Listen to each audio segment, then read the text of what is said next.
왜? 사람들도 알아볼까봐? 신경 써. 자, 수다 물어보겠습니다. 준수. 네. 네, 준수 여기 있고, 지우. 네. 그 다음에 지민스. 네. 그 다음에 세빈스. 네. 그 다음에 지환. 네. 책 어디 보시냐면, 책을 92페이지부터 하겠습니다. 92페이지.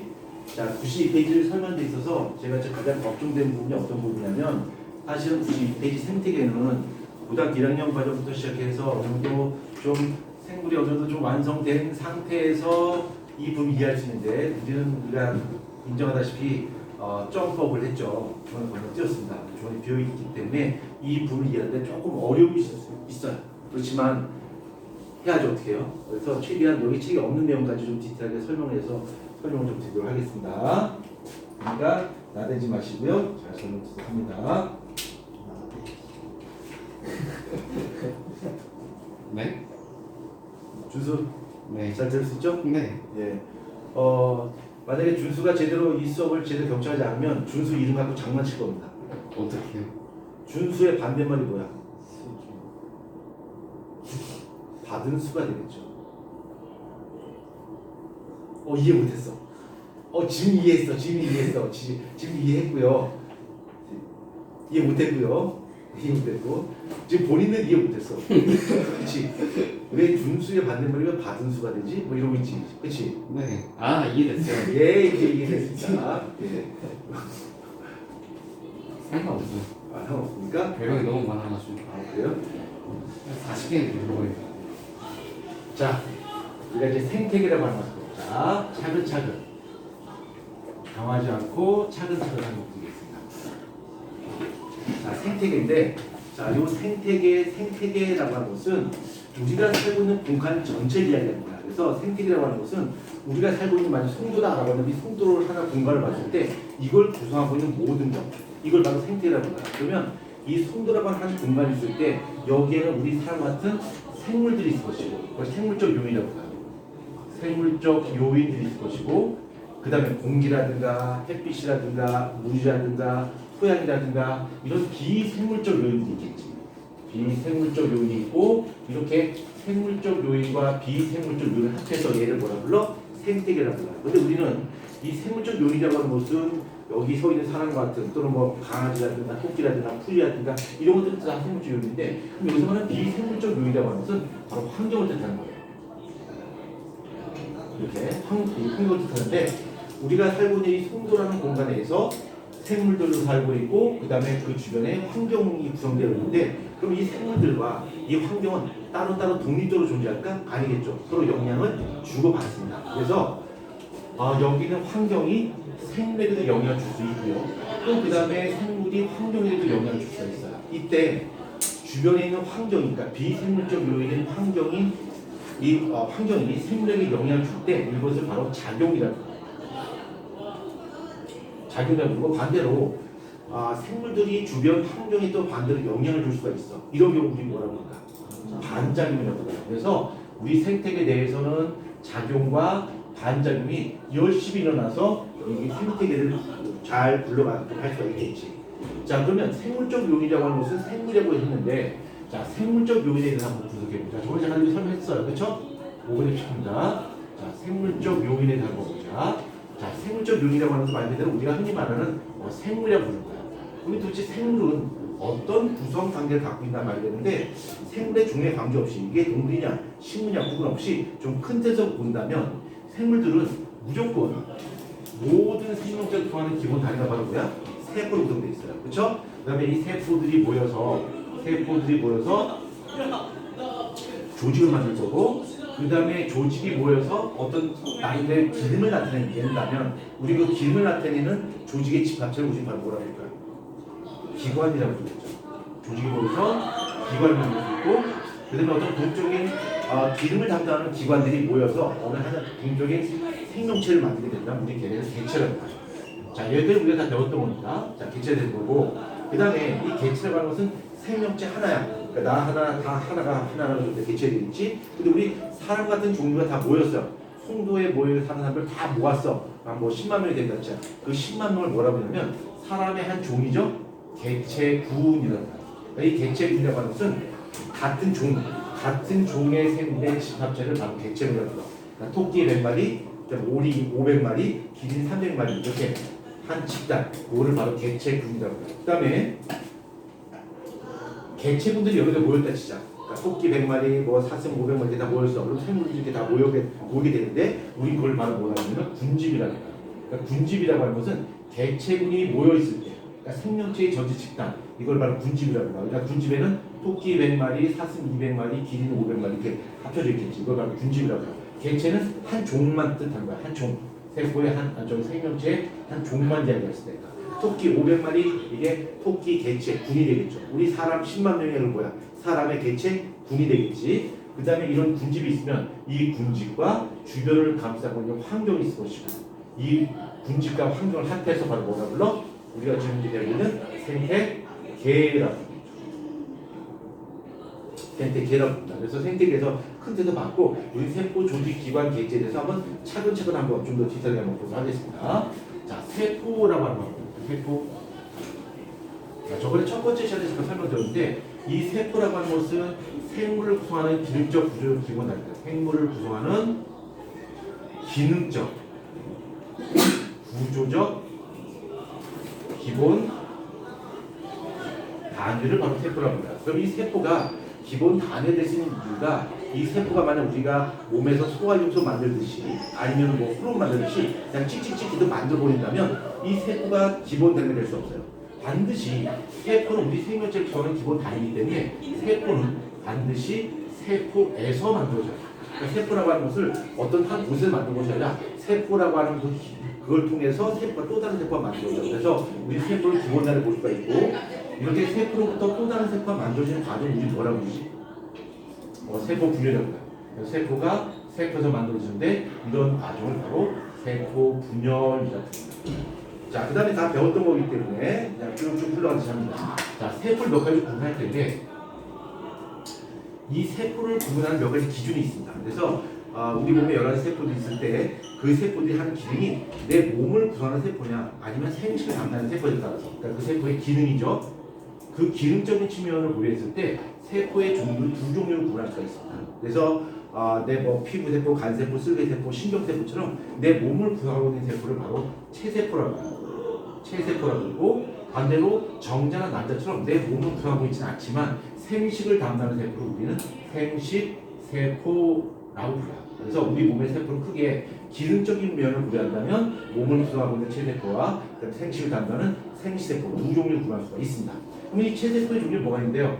간세포도 있을 것이고 신경세포, 근육세포, 기타 등등 이런 세포들이 바로 체세포가 되는 것이고 그 다음에 생세포라고 하는 것은 여러분이 지금 잘 아다시피 생식을 담당하는 정자라든가 난자 이런 세포들이 바로 생세포가 됩니다. 아직 우리가 그 부분을 배우지 않았지만 이 체세포와 생세포는 기능상 차이도 있고 그 안에 드는 유전 정보도 좀 달라요. 여러분 이제 중상관련해서 중상관련 과학을 배우게 되면 첫 번째 단원에서 아마 세포 분열을 배울 텐데 그때 아마 배우게 될 겁니다. 그래서 이 체세포라고 하는 것은 염색체수가 2에 개가 들어있어요. 우리 사람들 비한다면 2에는 46. 그러니까 46개의 유전 정보가 들어있고요. 염색체 들어있고 정자나 난자 속에는 N은 24. 23개의 유전 정보가 들어있습니다. 23개의 염색체가 들어있어요. 그래서 하는 기능에도 차이가 납니다만 그 안에 들어있는 유전 정보의 양과 수에도 좀 차이가 난다는 걸 미리 좀 말씀드리고요. 자, 그 다음에 이건 좀 중요합니다. 자, 이 세포가 구조적인 차이에 의해서 세포가 어떤 식으로 생겼냐에 따라서 세포의 종류를 두 종류로 구분할 수 있는데 이 세포의 구조는 뭐 여러 가지 차이가 있겠습니다만 그 구조적 차이 중에서도 특히 핵과 세포질을 구분하는 핵막이 있느냐 없느냐에 따라서 세포의 종류를 두 종류로 구분할 수 있고 이건 내가 첫 번째 시간에 언급을 드렸어요. 그게 중요합니다. 그래서 이 세포의 종류는 원핵세포라고 하는 것과 그 다음에 진핵세포 두 종류로 구분할 수 있습니다. 원핵세포와 진핵세포를 구분할 수 있고 자 원핵세포와 진핵세포를 구분하는 기준은 핵막의 유무야. 핵막이 있어 없어를 구분하는 건데 결론부터 말한다면 원핵은 핵막이 존재하지 않아요. 핵막이 없고요. 진핵세포는 핵막이 존재합니다. 가장 큰 차이야. 그래서 얘는 핵막이 없고 핵막이 있기 때문에 핵막이 없으니까 어디가 핵이야, 어디가 세포질이야 이게 구분이 없어. 그래서 같은 이야기입니다만 얘는 핵과 세포질의 구분이 없어요. 세포질 구분이 존재하지 않고요. 반대로 진핵세포는 여기가 핵이야, 여기가 뭐 세포질이야 구분이 있습니다. 핵과 세포질의 구분이 있습니다. 이게 이제 가장 차이야. 그 다음에 그 세포 안에 보면 진핵세포 같은 경우는 세포가 이렇게 있고 여기 핵막이 있어요. 그래서 여기가 핵이 되는 거고 세포질이 되는 거고 여기 여러 가지 세포 속에도 존재해요. 뭐 소포체, 뭐 미토콘드리아 연록체, 뭐 골지체 뭐 이런 것들이 막 존재한단 말이야. 그래서 이렇게 막으로 둘러싸여 있어요. 그러니까 세포막이라고 하는 것도 막으로 되어 있는데 그 막 안에 있는 세포질 안에 또 다른 작은 막으로 주머니 형태로 생긴 그런 소개들이 있어요. 그걸 막구조기 같은 막성 소개하나 부르는데 이 원의 세포는 막 자체가 없어요. 막 구조기는 없습니다. 막 구조기는 없어서 원의 세포를 굳이 그리고 그린다면 이렇게 돼 있어요. 근데 진핵세포는 뭐 소포체, 미토콘드리아 연록체, 뭐 골지체 이런 게 존재한단 말이야. 얘는 막 구조견이 존재합니다. 그럼 여기 막 구조견이 존재한다라고 했을 때 아직 우리가 이 부분을 다루지 않았습니다만 이 막 구조견이라고 하는 것이 대표적으로 아까 이야기했던 것처럼 연록체라든가 그다음에 미토콘드리아죠. 마이토콘드리아 이런 것들이 바로 진핵세포예요. 이런 것들이 그러면 이 원핵세포와 진핵세포는 차이점만 있고 공통점은 없으니까 공통점이 있어요. 어떤 공통점이 들어있냐면 이 원핵세포 속에도 DNA가 들어있어요. 나는 어떤 세포고요, 어떤 기능을 가지고 있고요, 뭐 이런 거 할 수가 있고요, 이런 기능을 나타내는 그 형질 나타내는 DNA가 들어있고 얘도 역시 DNA가 들어있어요. 똑같이 이게 공통점이야. 공통점이고 그 다음에 리보솜이라고 하는 것도 있어요. 아직 이 부분은 설명 안 드리고 뒤에가 설명드릴 기회가 있을 것 같습니다. 생명학 원에는 이쪽 파트가 이거에 대한 설명 파트가 없는데 제가 따로 시간 내서 이 부분을 다시 설명드릴 거예요. 얘도 역시 리보솜이라고 하는 것이 존재합니다. 이것이 이렇게 존재해요. 그래서 공통점 두 가지가 있는데 선생님 그러면 원핵 세포에 있는 DNA하고 진핵 세포에 있는 DNA 똑같나요? 아니요, 좀 달라. 선생님 뭐에 어떤 차이냐면 이 진핵 세포에 있는 DNA는 사슬형으로 생겼어요. 그러니까 DNA라고 하는 것이 이렇게 쭉 사슬형으로 이렇게 생겼습니다. 이렇게 생겼는데 이 원핵 세포에 있는 DNA는 고리형으로 생겼어요. 고리형으로. 예. 동그랗게 고리형으로 생겼어요. 그게 차이야. 그게. 그런데 말이야 여기서 놀라운 반전이 하나 있어요. 엽록체 및 마이토콘드리아 요 속에도 똑같이 DNA가 들어있는데 여기에도 똑같이 고리형 DNA가 들어있어요. 고리형 DNA가 들어있어요. 그러니까 우리 세포 속에 DNA가 존재하는 것은 모두 세 군데야.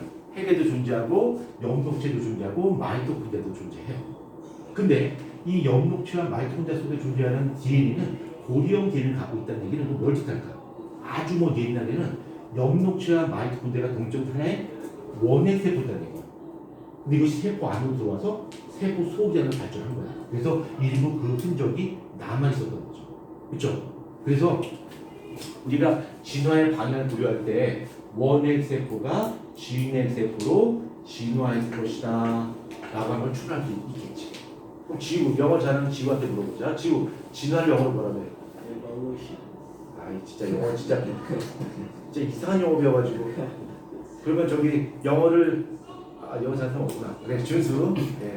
저기 진화 영어로 에볼루션. 영어 무슨 배웠어? 안 배웠습니다. 그렇지. 지민, 저기 진화 영어로 뭐야? 뭐야? 애들 다 영어 무슨 배운 거야? 지환이 진화 영어로 뭐라 그래? 뭐야? 에볼루션 안 배운 거야? 이제 세빈이밖에 안 나는데? 무슨 순간 세빈이라고 했어. 자, 세빈이 진화 영어 잘 들어. 영어 알려줄게. 발음도 네이티브 스피커의 발음으로 알려줄게. 시험 학교 시험에 잘 적용하고요. 자, 진화 영어로 레벨업. 발음이 없네 준수가. 멈추지 못하겠어요. 레벨업. 네. 레벨업. 아 진화가요? 맞네요. 그쵸?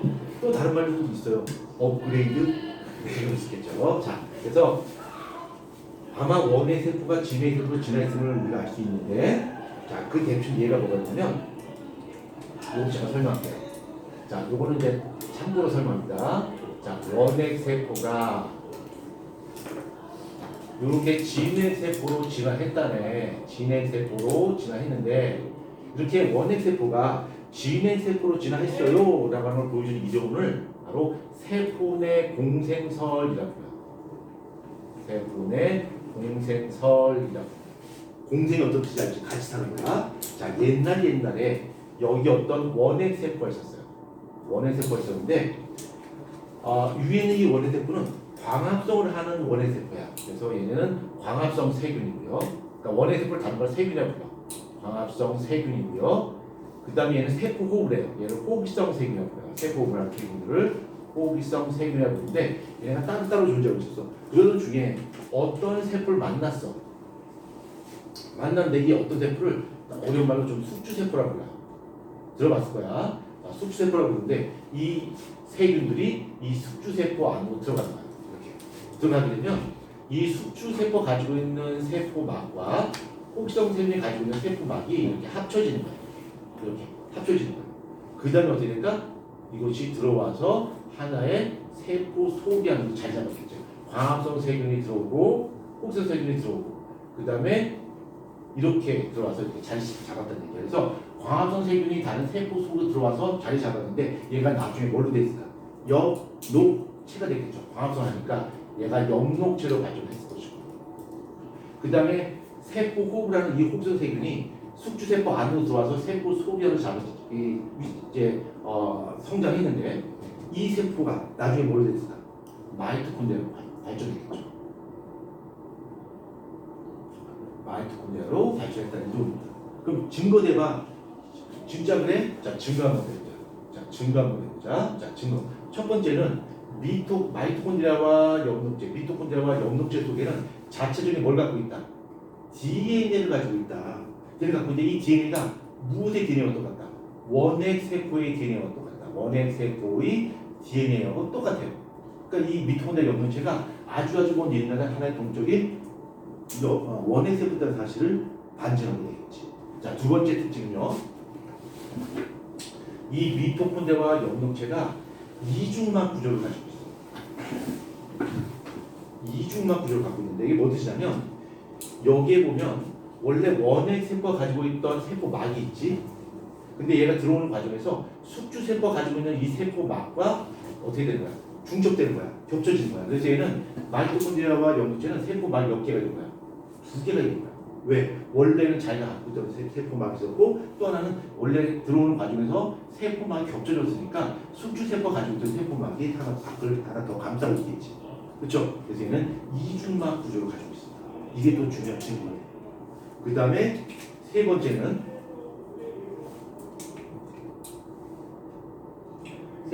똑같이 미토콘드리아와 엽록체가 리보솜을 가지고 있다라고 하는데 이 리보솜에 대해서는 나중에 좀 설명드릴게요. 지금 설명하게 되면 오히려 이야기가 옆으로 색이 되니까 여기까지만 설명드릴게요. 그래서 원핵 세포가 원핵 세포가 진핵 세포로 진화했고 그 원핵 세포가 진핵 세포로 진화했을 모든 대표 이온이 세포 내 공생들이고 그 세포 내 공생들의 중요한 대상이 되는 것이 바로 마이토콘드리아와 엽록체다. 그럼 마이토콘드리아 엽록체가 진짜 세포 공생들을 통해서 진핵 세포의 세포 소기로 발전했다는 그 증거가 뭐가 있습니까? 이것이 1번, 2번, 3번 때 그 중에서 1번, 2번 정도로 좀 여러분이 좀 반드시 기억을 하시는 것이 어떨까 싶습니다. 자, 그다음에 이 원핵 세포의 대표 예로는 뭐가 있냐면 세균들이 있습니다. 대장균, 포도상, 구균 뭐 이런 것들 있죠? 세균들이 바로 원핵 세포고요. 그다음에 진핵 세포는 우리가 일반적으로 보는 세포 중에서 동물 세포라든가 그다음에 식물 세포라든가 이런 것들이 바로 진핵 세포가 되겠습니다. 오케이? 자, 그 다음에 세포를 구분했고요. 요번에는 진핵 세포가 있는데 이 진핵 세포를 크게 두 종류로 구분할 수 있어요. 물론 딴 것도 있습니다만 우리가 기본적으로 알아야 되는 건 두 가지가 있습니다. 하나는 동물 세포가 있을 것이고요. 그 다음에 식물 세포가 있겠죠. 그러니까 동물 세포와 식물 세포 둘 다 진핵 세포입니다. 근데 하나 기능이 좀 달라요. 하는 기준이 다른데 이 동물 세포와 식물 세포에 좀 차이점이 있다면 식물세포에는 동물세포와 달리 식물세포에만 존재하는 몇 가지가 있어요. 첫 번째 뭐가 있어? 여기에 미토콘드리아 있어요. 마이토콘드리아. 여기도 마이토콘드리아가 있고요. 콘드리아가 있고요. 얘도 역시 마이토콘드리아가 있습니다. 마이토콘드리아 있는데, 자, 지민 힘내시고요. 오늘 아침 10시에 나와서 힘들죠? 그렇죠? 예. 자, 그 다음에 동물세포는 엽록체 있어 없어? 엽록체 없어. 여기 뭐가 있어? 엽록체가 있어요. 그 다음에 얘는 세포벽이라고 하는 것도 갖고 있고요. 그 다음에 에포라고 하는 것도 갖고 있습니다. 이건 좀 설명할게요. 좀 이따가. 자, 그래서 마이토콘드리아와 엽록체가 있는데 이 마이토콘드리아라고 하는 것은 뭐 하는 기관이지? 그래서 어떤 일이 벌어지지? 세포 호흡을 하겠죠. 얘는 세포 호흡을 하는 그런 기관이고요. 그 다음에 엽록체는 어떤 기관이야? 어떤 기관이야? 얘는 뭐 어떤 일이 벌어져? 광합성하는 곳이야. 광합성하는 곳입니다. 그래서 식물세포는 광합성도 하고 세포호흡도 둘 다 해요. 마이토콘드리아도 갖고 있고 그 다음에 엽록체도 가지고 있고 얘는 세포호흡만 하는 겁니다. 자, 세포호흡과 광합성을 한번 잠깐 설명해보자. 백그라운드를 설명하는데 좀 많은 시간이 걸리네요. 자, 먼저 광합성 한번 보자. 광합성 우리가 중학교 2학년 때 한번 중학교 2학년 과정에 광합성이 있는 것 같은데, 자, 광합성이라고 하는 것은 이산화탄소를 물과 반응시켜서 C6H12O6를 만들고 산소를 만드는 과정이 바로 광합성이에요. 이때 만약 에너지가 들어가겠지? 이때 비에너지가 들어가요. 비에너지가 들어가고 이 광합성이 일어난 장소는 엽록체에서 진행되겠죠. 엽록체에서 진행되고 이 광합성에 대해서 커다랗게 백그라운드를 본다면 얘는 물질 대사 과정에서 무기물을 이용해서 저분자 물질이죠. 무기물을 이용해서 유기물을 합성하는 반응이야. 그럼 얘는 동화작용이야, 이화작용? 그렇죠. 동화작용이죠. 얘는 동화작용이고요. 그 다음에 에너지가 들어가니까 발열 반응이야, 흡열 반응이야? 얘는 흡열 반응입니다. 동화작용이면서 흡열 반응이 되는 것이고요. 그 다음에 이 광합성 과정은 빛에너지를 화학에너지 형태로 바꾸는 과정이 바로 광합성 과정입니다. 그 다음에 세포호흡 한번 볼게요. 지미스 많이 힘들면 저기 물 한 잔 드시고요. 물 한 잔 드시고. 그렇지, 물 쭉쭉쭉쭉쭉쭉쭉 더. 물 왜 그만 먹어요? 물이 없어요? 뭐라는 거야? 물 그럼 저기 밖에서 또 가져가야지. 물도 갑니다. 자, 세포호흡 한번 봅니다. 세포호흡 한번 보자. 자, 세포호흡은 C6H12O6 포당을 산소와 결합시켜서 이산화탄소와 물로 분해하는 과정입니다. 여기서 에너지가 빠져나오죠. 그렇죠? 요 에너지가 무슨 에너지지? 준수, 요 에너지가 무슨 에너지지? 그렇지. ATP, 아파탄이고요. ATP라는 에너지가 밖으로 빠져나오게 됩니다. 그래서 얘는 물질 대사 관점에서 바라본다면 포당 같은 유기물을 CO2 같은 무기물로 분해합니다. 무기물로 분해하는 과정이라서 얘는 동화작용이야, 이화작용이야? 이화작용이요. 답변해 주십시오. 이화작용이고요. 발열 반응이야, 흡열 반응이야? 그죠? 발열 반응입니다. 발열 반응이고요. 그 다음에 얘는 에너지 변화를 측면에서 본다면 포당 속에 담긴 화학 에너지를 ATP 형태로 바꾸는 에너지 변환 과정을 볼 수가 있겠죠. 앞에서 언급했듯이 동물은 세포호흡만 해요. 근데 식물은 세포호흡도 하고 광합성도 둘 다 할 수 있습니다. 이거 기억하셔야 됩니다. 그럼 식물의 입장에서 봤을 때는 식물 세포로 구성된 식물 입장에서 봤을 때는 얘는 둘 다 해요. 얘는 광합성도 할 수 있고요. 엽록체를 가지고 있기 때문에 광합성도 할 수 있고, 그 다음에 마이토콘드리아를 갖고 있기 때문에 세포호흡을 하겠죠. 세포호흡을 할 수 있습니다. 자, 그러면 광합성 한다면 한번 다시 써볼게요. 자, 광합성 하면 이산화탄소와 물을 이용해서 포도당 만들고 만들고 산소를 만들고 세포는 반대로 포도당을 산소와 반응시켜서 이산화탄소와 물로 분해하겠지.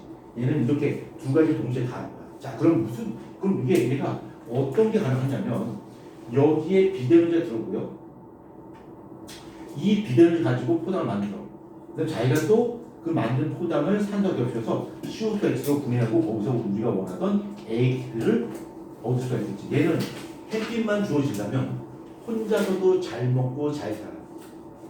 혼자서도 잘 먹고 잘 살아. 지환이. 그래서 우리 이런 생물 뭐라고 그러지?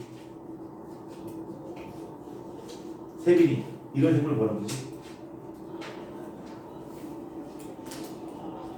자, 기억해. 이 식물은 동화장가고 이화장도 혼자 하기 때문에 혼자도 잘 먹고 잘 살아. 햇빛만 있으면 혼자서 광합성해요. 광합성해서 유기를 만들어 그 유기를 분해해서 혼자서 잘 먹고 잘 살아. 그래서 우리 식물을 뭐라고 하냐면 독립 영양 생물이라고 그러죠.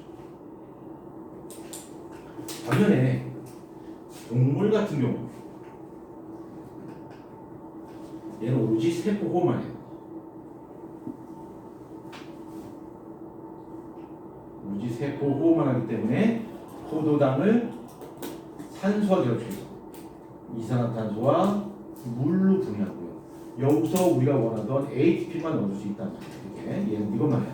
그러면 세포물에서 얘를 먹고 사는데 이 세포에 필요한 이 포도당을 얘가 혼자서 만들지 못해. 식물이 만든 포도당을 어떻게 될까? 섭취해야 돼. 훔쳐 먹어야 돼. 훔쳐 먹어야 돼. 그래서 얘는 혼자서 못 살아. 식물이 광합성을 해서 포도당을 만들지 못하면 얘는 먹고 살 길이 있다 없다? 없다. 그래서 얘는 동류의 반대말 뭐라 그럴까? 종속 영양 생물이라고 표현해요. 이렇게 종속 영양 표현해. 자, 의미 알겠지? 얘가 왜 독립이고 종속이지? 근데 이제 생태계 내에서 얘는 혼자서 잘 먹고 잘 살고요. 그 다음에 생태계 내에는 같이 사는 거야. 동물도 살고 있고 식물도 살고 있는데 이 식물이 한 역할을 보게 되면 물론 얘가 이렇게 포당을 만들어서 자기가 먹고 쓰는 것도 만들지만 이 동물에게 필요한 포당도 얘가 공급해 준단 말이야. 그렇죠? 물론 얘가 이걸 목적으로 만들어지는 건 아니지만 아무튼 얘가 만든 포당이 이 동물에게 공급되어서 동물이 먹고 살 수 있어. 그래서 이 식물은 유기양분을 스스로 만들 수가 있어요. 그래서 생태계 내에서 이것들이 하는 지위 또는 얘네들이 하는 역할 측면에서 본다면 이 식물은 생산자라고 볼 수 있어요. 왜? 유기양분을 만드니까. 반면에 동물은 뭐야? 얘가 만들어 놓은 포당을 소비하죠. 그러니까 얘는 뭐가 될까? 소비자가 돼요. 소비자 이렇게 이야기할 수 있습니다. 그러니까 생태계 내에서 식물을 생산자, 동물을 소비자라고 해요. 그다음에 또 소비자는 그 단계별로 1차 소비자, 2차 소비자, 3차 소비자로 구분할 수 있습니다. 아무튼 식물은 생산자. 네? 됐죠? 됐죠? 이해됐죠? 다 벌써 기억해야 됩니다. 자, 그 다음에 생물의 구성단계가 세포, 조직, 기관, 개체, 개체로 쭉 갑니다. 가는데 이게 동물이냐 식물이냐에 따라서 생물의 구성단계에 약간 좀 차이가 있어요. 그래서 동물의 구성단계를 보자.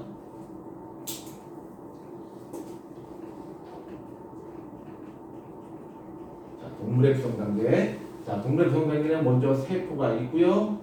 자, 세포가 보게 되면 뭐가 된다? 조직이 되고요. 조직이 보게 되면 뭐가 된다? 기관이 된다. 기관이 보게 되면 기관계. 그래서 동물은 식물과 달리 기관이 굉장히 디테일하게 구분되어 있다.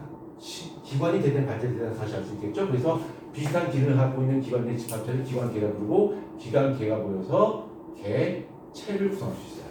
뭐 뒤에는 똑같이 가겠지. 그럼 여기서 좀 조직 한번 보자. 왜 저번에 설명했어? 기억납니다 나는. 조직 설명법. 자, 동물을 구성하는 조직이 네 가지가 있다고 했어. 뭐가 있다고 했지? 앞글자만. 결근. 그쵸, 결근 신상. 아빠가 회사 같은 조직사회에서 결근하면 신상에 외롭죠. 결근 신상. 또 누가 얘기했죠? 우리 아빠는 결근해도 전혀 신상이 해롭지 않은데 왜? 우리 아빠가 사장이거든. 뭐 이러면 이제 또 그렇죠. 지금 아무튼 결근하면 신상이 해로워. 자, 무슨 조직?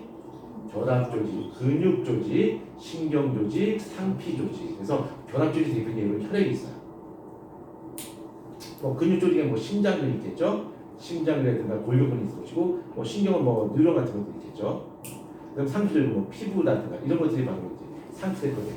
그다음에 이런 여러 개의 조직들이 모여서 기관을 만들고, 자 기관 계라고 하는 것은 같은 기능을 갖는 기관의 집합체를 바로 기관계라고 해요. 그래서 우리가 같은 소화라고 하는 이 역할 담당에 그럼 소화계라고 부르는데, 자 소화계는 뭐가 있을까?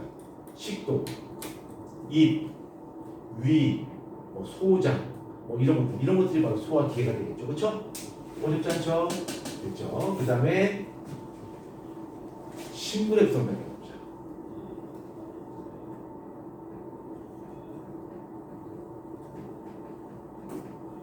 자, 식물의 구성을 보면 얘도 역시 마찬가지로 첫 번째 단계가 세포고요. 그다음에 똑같은 세포들이 모이게 뭐가 돼? 조직이 되고, 근데 그 비슷한 조직에 또 집합체가 있어. 뭐야? 조직계가 있죠. 조직계가 있고, 조직계가 모이게 되면 기관이 되고, 기관이 모이게 되면 개체가 만들어지겠지. 그래서 이 식물은 동물에 비해서 조직이 대단히 발달되어 있다라는 사실을 알 수 있습니다. 그 다음에 이 식물 구성하는 조직 네 가지 혹시 기억나나요? 그렇죠. 유통, 표기,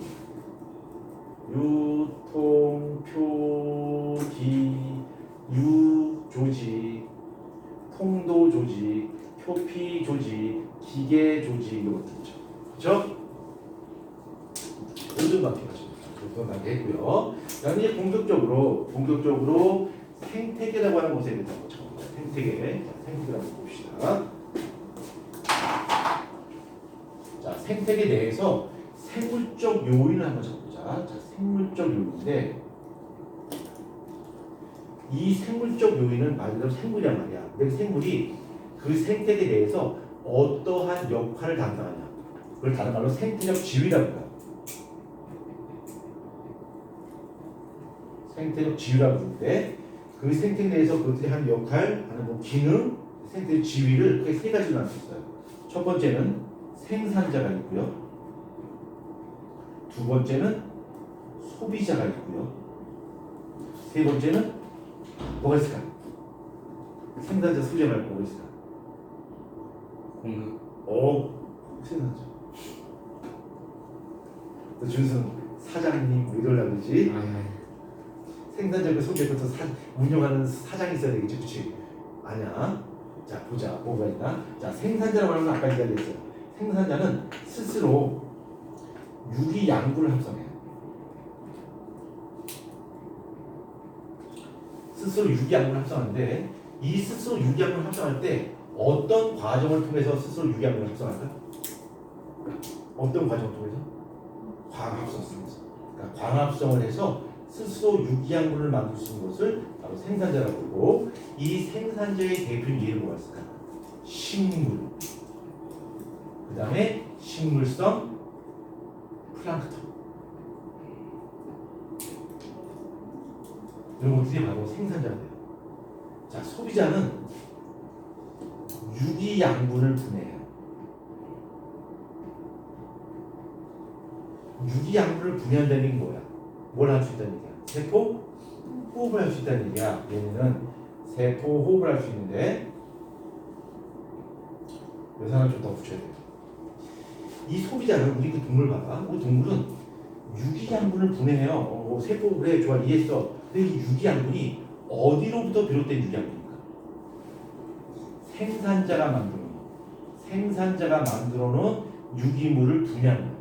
그래서 먹고 산다. 누가 있을까? 동물 또는 동물성 플랑크톤, 이런 것들이 바로 소비자. 선생님, 세 번째는 뭐예요? 자, 세 번째는 분해자랍니다. 분해자인데, 얘는 유기양분을 분해해요. 그럼 똑같잖아요. 그럼 소비자하고 분해자의 차이점 뭘까? 이 소비자는 광합성을 통해서 만든 식물이 만들어 놓은 것을 이용하는 거야. 뭐 아니면 직접 식물을 먹거나, 아니면 식물을 먹은 그 동물을 먹거나, 이렇게 먹는 거야. 근데 얘네는 유기양분 분해하는데 이 유기양분이 어디서 비롯되냐면 생물의 사체 또는 배설물 이런 거를 분해해서 먹고 사는 놈이 누구야? 분해자. 그래서 이 분해자의 대표 예로는 누가 있을까? 새우, 버섯, 곰팡이 이런 거 어떻게 바로 분해자입니다. 얘는 동물도 아니고 식물도 아니고 얘네는 사체나 배설물 분해자입니다. 만약에 얘네들이 증상이 없다고 어떻게 될까? 생태계는 멸종합니다. 자, 그래서 우리 생물적 요인의 생산자, 소비자, 분해자, 그러니까 그 생물이 갖고 있는 생태적 지위에 따라서 이렇게 세 가지로 구분할 수가 있습니다.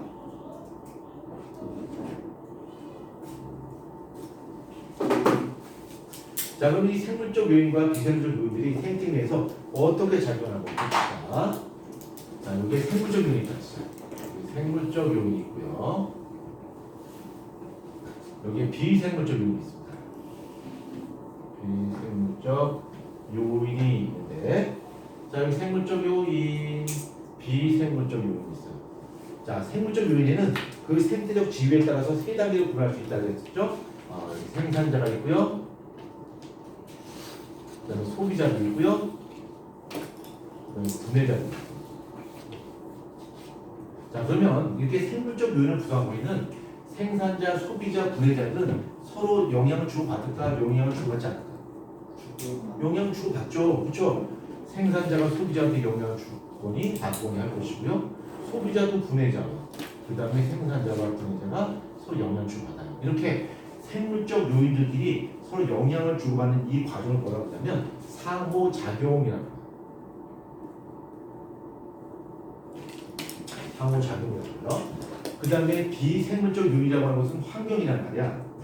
생물적 요인은 제가 나머지 환경이니까 뭐 온도라든가 물이라든가 또 뭐 빛이라든가 뭐 그다음 또 뭐 토양이라든가 또 뭐 있죠? 또 뭐 있을까? 뭐 공기라든가 그다음에 일조 시간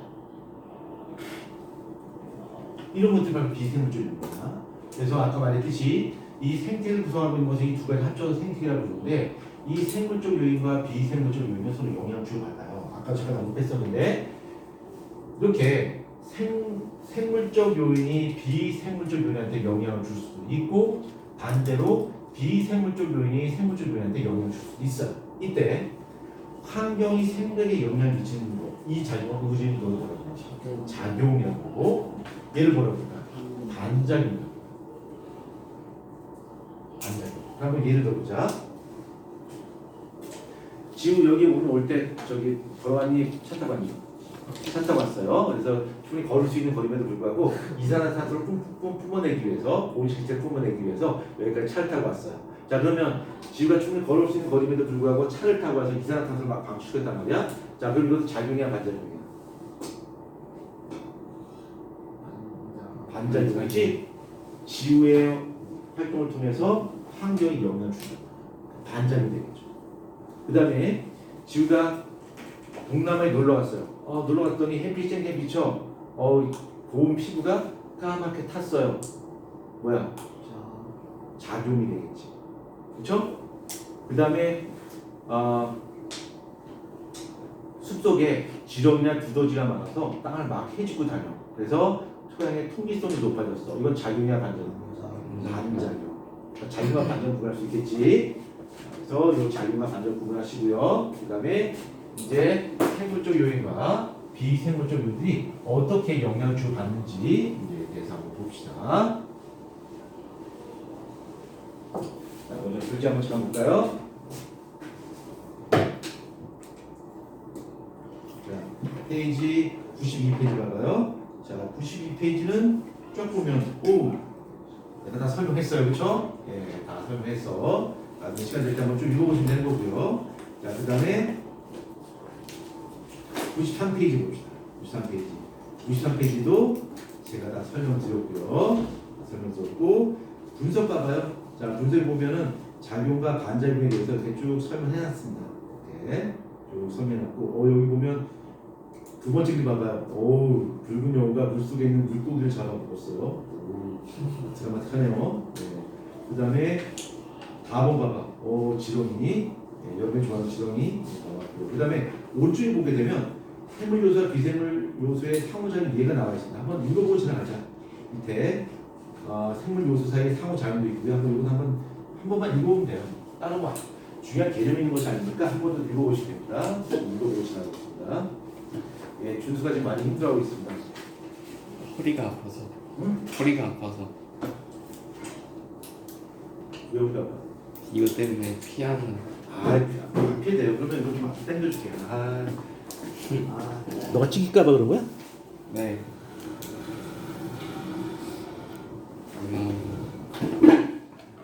됐지? 네.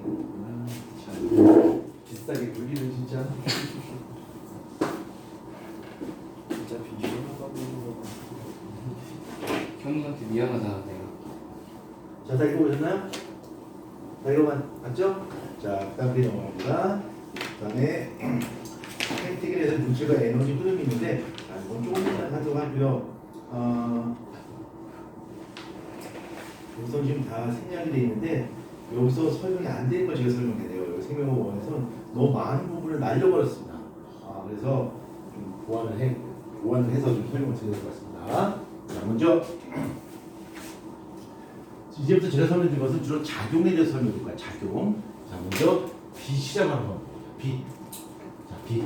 우리가 생물이 사는 데 있어서 빛은 굉장히 중요합니다. 그렇죠? 얘는 거의 대부분 작용이야. 이 빛은 반작용이 없죠. 뭐 우리가 스스로 빛을 내거나 이거 아니잖아, 그렇죠? 예, 그래서 빛은 주로 작용인데 이 빛이 우리 생물에게 어떤 영향을 미칠 건가를 볼 거야. 그래서 빛에 대해서 뭘 공부할 거냐면 첫 번째 빛의 색이, 파장, 그 다음에 일조 시간, 그 다음에 빛의 방향, 이런 것들이 생물에게 어떤 영향을 미칠 건가를 먼저 볼 겁니다. 주로 이 빛이라고 하는 것은 광합성의 에너지원입니다. 광합성이 필요할 때 광합성을 할 때 에너지가 필요한데 그 에너지를 공급해 준 것이 바로 태양 에너지야. 그래서 우리가 예전에 그랬죠? 지민이 누구의 후예? 되게 자랑스러워해. 막 자랑스럽게 웃으면서 나 태양의 후예야. 나 이런 사람이야. 막 이러는데 지금 넌 누구의 후예? 뭐요? 그리고 말로 해야 돼? 부끄럽게 뭐 이런 거죠. 다른 애들이 놀랄 걸 내가 태양의 후예라는 걸 알면 뭐 이런 거죠. 그렇죠? 말을 안 하는데. 자, 이 빛이라고 하는 것은 광합성의 에너지원이고요. 이 빛이 얼마나 세냐 약하냐에 따라서 그 식물이 광합성을 할 수도 있고 안 할 수도 있어요. 자, 광합성 과정을 한번 다시 한번 정리해 보면 광합성은 이산화탄소와 물을 이용해서 C6, H12, O6를 만들고 산소를 만들어야 됩니다. 그 다음에 여기 이제 빛에너지가 이렇게 들어가는데 이 광합성에서 들어가야 되는 물질은 CO2와 H2O가 필요해요. 그럼 CO2와 H2O가 도대체 이 광합성 과정에서 어떤 쓰임새로 쓰이냐, 어떤 역할을 하냐를 한번 정리해 보자면 이 CO2는요, 이 광합성 과정에 필요한 탄소를 제공해주는 탄소원이야. 그러니까 이 CO2의 역할은 탄소를 제공해주는 거야. 그래서 여기 생성물이 포장이고 탄소 있죠? 여기 어디서 비롯된 거야? CO2에서 비롯된 거야. 그래서 미정 기획법을 활용하게 되면 저기 유기 돼요. 좀 이따 설명하기로 하고. 그 다음에 물은 광합성 과정에서 어떤 용도로 쓰일까? 어떤 용도? 얘는 놀라지 마. 얘는 수소원으로 써요. 그러니까 우리가 광합성 과정에서 물을 사용하는 이유는 물 속에 있는 수소를 이용하기 위해서 물을 쓰는 거예요. 선생님, 그럼 산소는요? 산소는 필요 없어요. 그래서 물을 받아든 다음에 필요한 수소만 딱 빼주고 산소는 나가 있어, 꺼져, get out 한다고. 그래서 산소를 밖으로 빠져나가. 그 결과 요 광합성 결과 산소가 발생하고요. 요 산소는 이제 나중에 세포 호흡에 쓰이겠죠. 세포 호흡에 쓰이게 되는데 그럼 이 산소는 CO2로부터 비롯된 산소일까 아니면 물로부터 비롯된 산소일까? 물로부터 비롯됐어요. 얘는 물에서부터 빠져. 물에서. 그래서 만약에 내가 여기 CO2에 있는 여기 산소에다가 CO2에 있는 요 산소에다가 내가 어떤 표식을 달아놓는다면 광합성이 진행되면 요 산소는 아마 포도당에서 발견될 거야. 이렇게. 근데 만약에 내가 물에 있는 산소를 표식을 해놨다면 그 표식은 나중에 어디에 발견될까? 산소에서 이렇게 발견될 거야. 그렇죠? 그 다음에 비대너지는 아까 이야기했듯이 얘네는 에너지원입니다. 그래서 이 광합성이 잘 진행되기 위해선 여러 가지 물질이 필요한데 CO2도 필요하고 물도 필요하고 빛도 필요하고 온도도 적당히 되는데 그들 광합성의 3대 요인이라고 해요. 광합성에 필요한 3대 요인이라고 하는데 광합성의 3대 요인은 첫 번째 빛이 있고요. 그 다음에 온도가 있고 세 번째는 CO2야. 요게 광합성의 3대 요인이야. 이 광합성 3대 요인을 내가 지금 세 가지를 지정을 했는데 이 광합성의 3대 요인을 봤을 때 뭔가 좀 허전하지 않아? 왜 쟤는 왜 빠졌지? 라는 생각 들지 않아? 물이 빠져있지. 그치? 맞죠? 광합성 3대 요인에서 물이 빠져있어. 왜 물이 빠져있냐면 이 물의 용도가 뭐야? 수소원이지. 그러니까 물 자체가 필요한 것이 아니라 물에 있는 수소가 필요한 거야. 그래서 식물들은 그 수소를 얻기 위해서 물을 이용할 뿐이야. 근데 일부 세균들은 물을 이용하지 않아.